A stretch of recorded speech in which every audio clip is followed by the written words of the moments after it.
Selamat datang di channel ini, rekan-rekan. Video ini kita membahas bocoran terkait dengan gambaran pengangkatan honorer melalui seleksi P3K 2024.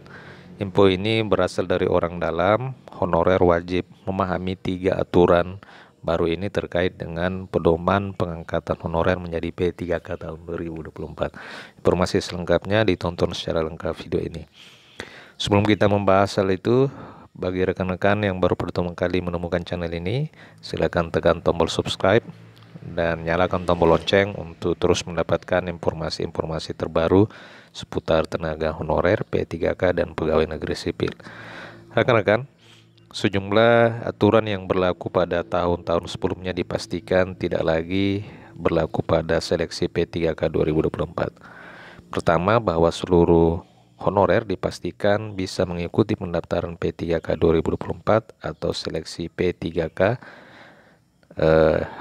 Hal ini sudah menegaskan dan memberikan gambaran kepada kita sekalian bahwa pada tahun ini kita masih akan mengacu kembali kepada aturan baru. Jadi aturan pada saat seleksi P3K tahun 2023 tidak lagi ikuti pada tahapan seleksi 2024 ini. Yang kedua, bahwa istilah prioritas 1 atau P1, P2, P3, dan P4 itu sudah dihapus dan sudah tidak digunakan lagi. Nah, istilah P1, P2, P3, P4 ini adalah istilah prioritas bagi honorer kategori guru, dan dipastikan pada tahun 2024 ini istilah ini tidak akan diberlakukan kembali. Kemudian ketiga, bahwa semua honorer wajib mengikuti tes sebagaimana dalam Permen Pan RB nomor 6 tahun 2024 tentang pengadaan pegawai ASN 2024. Jadi honorer apapun statusnya wajib mengikuti tes sebagaimana ditegaskan di dalam regulasi ini. Jadi rekan-rekan sekalian, silakan pantau terus perkembangan. Apabila memang tahapan telah dibuka, silakan lakukan pendaftaran, oleh karena memang seluruh honorer wajib mengikuti seleksi P3K 2024 ini. Kenapa harus wajib? Oleh karena selain tahap seleksi, tahapan pendaftaran ini juga digunakan untuk memverifikasi ulang keberadaan para tenaga honorer di Indonesia. Sebab dipastikan mekanisme seleksi CPNS dan P3K 2024 menggunakan Permen Pan RB nomor 6 tahun 2024 sebagai dasar hukumnya. Kepastian itu disampaikan oleh orang dalam sendiri, yakni Pelaksana Tugas Deputi Bidang SDM Aparatur Kemenpan RB, Aba Subagja. Ia menegaskan bahwa semuanya menggunakan Permen Pan RB nomor 6 tahun 2024 baik untuk seleksi CPNS maupun P3K. Di dalam Permen Pan RB nomor 6 tahun 2024 ini, ketentuan terkait dengan seleksi CSN tertuang pada bagian ke-6 paragraf 1 pasal 26 dan pasal 27, di mana pasal 26 disebutkan adalah untuk seleksi CPNS 2024, sedangkan pasal 27 adalah untuk seleksi P3K pada tahun 2024. Nah, dalam petikannya untuk pasal 26 disebutkan bahwa pengadaan PNS itu terdiri dari 3 tahap, yakni seleksi administrasi, SKD, dan SKB. Sementara itu di dalam pasal 27 juga ditegaskan bahwa seleksi dimaksud dalam pasal 15 huruf 1 dan ayat 2 untuk pengadaan P3K, ya, sekaligus mungkin untuk pengangkatan honorer. Jadi pengangkatan honorer di sini sebentar.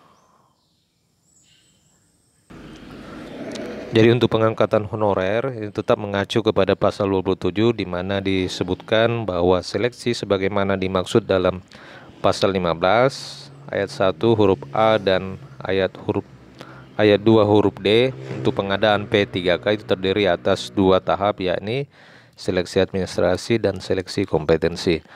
Jadi ada 2 tahap di dalam pengangkatan honorer ini, yakni seleksi administrasi dan seleksi kompetensi.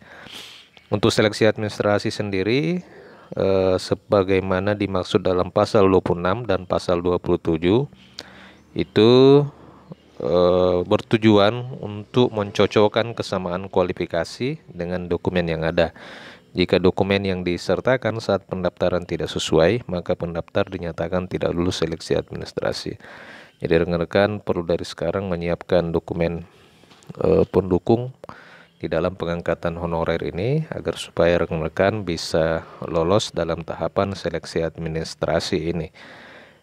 Kemudian rekan-rekan sekalian, di pasal 28 di ayat 1 itu disebutkan bahwa seleksi administrasi sebagaimana dimaksud dalam pasal 26 huruf A dan pasal 27 huruf A dilakukan untuk mencocokkan persyaratan administrasi dan kualifikasi dengan dokumen pelamaran.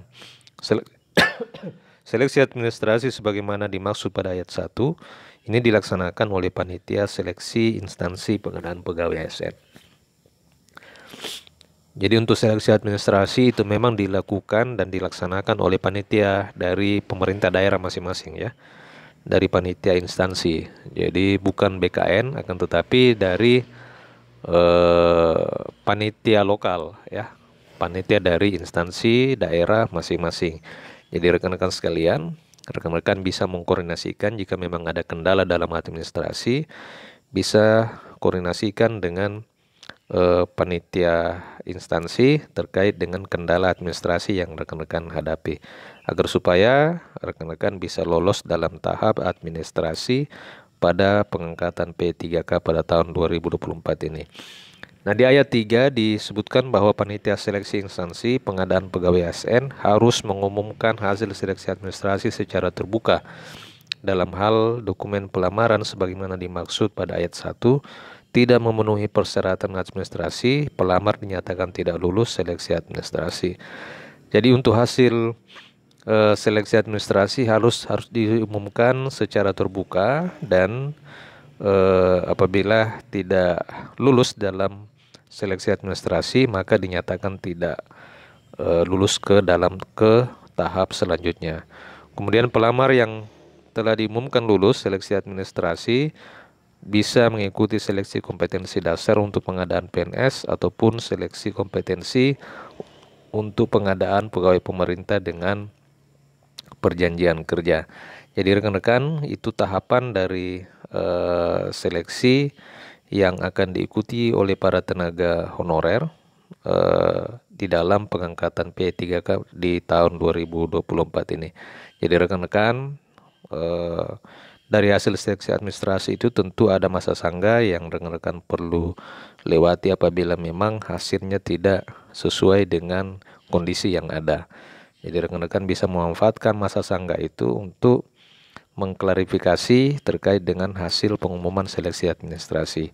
Namun yang pastinya pelaksanaan seleksi administrasi ini dilakukan oleh panitia setempat atau panitia dari instansi. Jadi rekan-rekan bisa mengkoordinasikan terkait dengan kendala-kendala terkait dengan administrasi pada seleksi P3K 2024 ini. Demikian info kali ini. Terima kasih. Jika ada pertanyaan dan tanggapan silakan tuliskan di kolom komentar. Sampai jumpa di video berikutnya.